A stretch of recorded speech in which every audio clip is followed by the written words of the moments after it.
Ayan po guys, magpisa tayo ng sili tsaka mayroong asin. Ayan.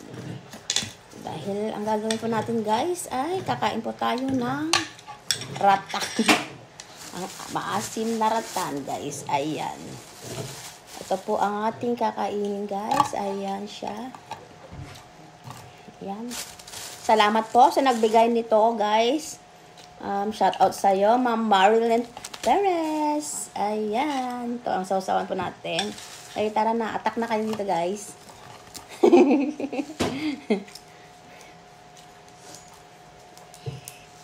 Ay, nasa nito, guys.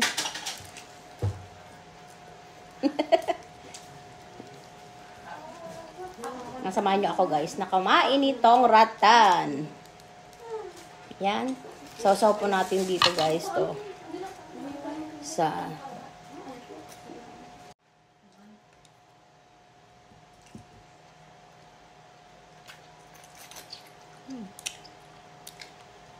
ay parang ano lang siya.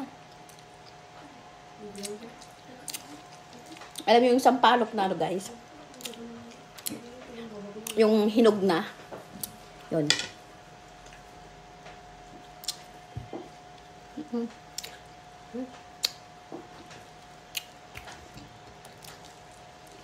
Ang piliin natin guys yung medyo hinog na siya. Parang ano lang siya guys, yung sampalok. Ano yung sampalok niya ano? Yung ano na siya, hinog na. Yung tawag yung tuyo na siya. Tawag na doon. Ano rin? Ha? Nahirap lang pang siya balata. Ayan. Ito tsura niya guys. Oh.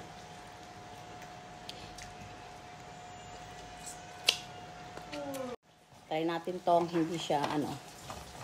Ito guys.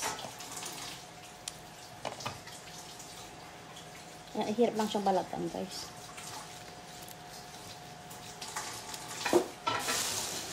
Pakita ka dito. Pakita ka dito.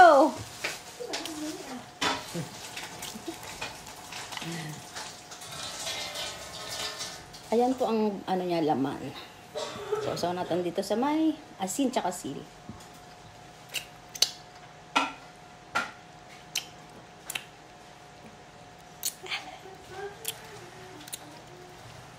Maasim na maasim. Maasim na maasim guys pag ano, hindi pa siya masyadong hinog. Pag brown na po siya na ganito siya guys. Maasim na matamis siya. Pero pag ganito siya, parang may medyo maputi pa yung dito. Pag ganito na medyo maputi pa yung balat niya guys, medyo maasim to, maasim. Maasim talaga.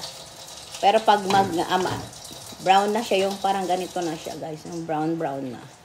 Matamis siya, matamis na maasim. Ayan siya. So yung binalatan natin dito. Balatan natin tong hindi pa siya hinog masyado. Kaya lang mahirap siyang balatan eh. Kapal ng ano, yung ano niya balat.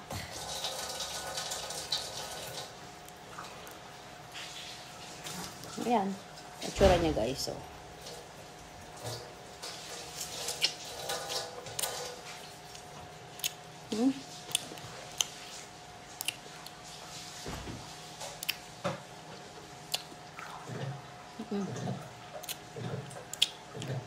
Ay, asim! Thank you guys bro. Ito yung hinog na siya guys. Ayan.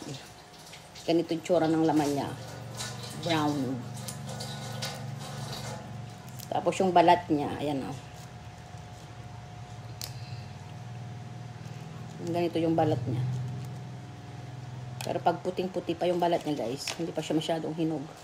Pag ganito yung balat niya guys, ganyan.